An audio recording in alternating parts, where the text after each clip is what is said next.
My name is Ruben Jacobs. I'm a sociologist and writer. I teach at the Utrecht University of the Arts.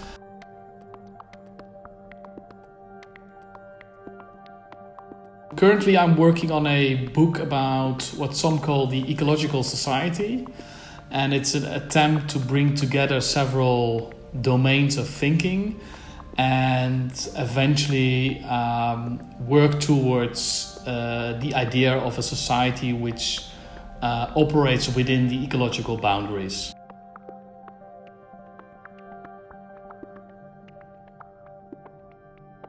The current predicament makes our lives very uncertain, and the future as well.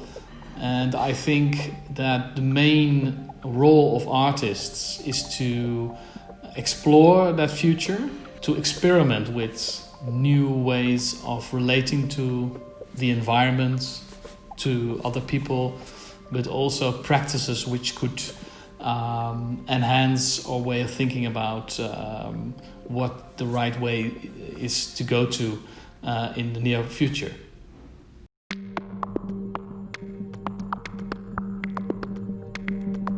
You could look at deep change from several levels. So I guess if you look at like an ice shelf, you have on the top, just above the water, you see the current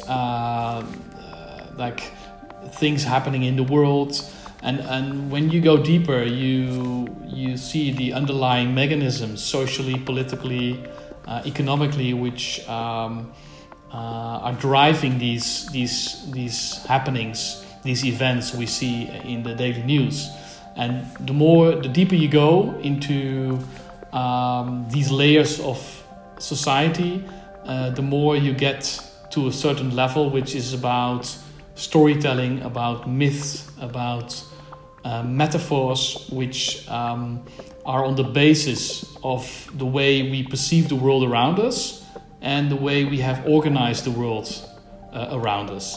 And for deep change, long-term change, these levels also have to change. Artists contribute to this reimagining of these metaphors, these deep structural myths we use to make sense of the world around us.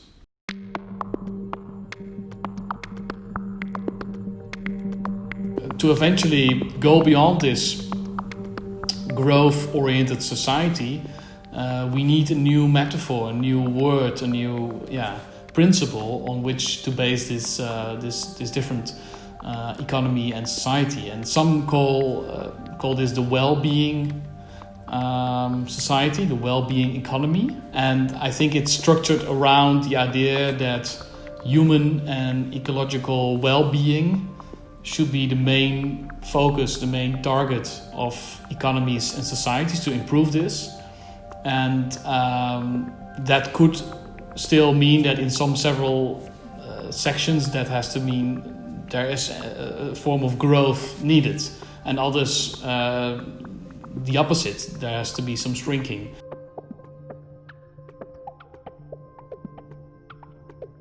Especially in times of crisis, there is an opportunity to rewrite the story we are used to tell ourselves about ourselves and the world we live in. I think stories are a way of putting wind into the sails of the ship to get to a different direction.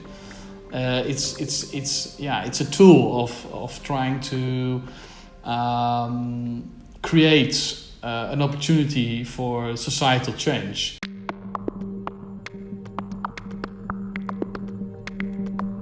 We need to use this moment in which there are several ecological disasters happening at once. The main narrative of the pandemic is that it's something which came from outside and attacked us, and we are at war with a virus. But I think that the real story is that we have created a world in which these zoonoses, as we call it, infections which come from one animal to our species, is that it's a product of the society, of the world we have created. And I think that narrative could be a very strong way of making people understand that this is one of those first shocks of what we call the Anthropocene. Use the momentum of the crisis we are in to rewrite the story we are telling ourselves about us and the natural world.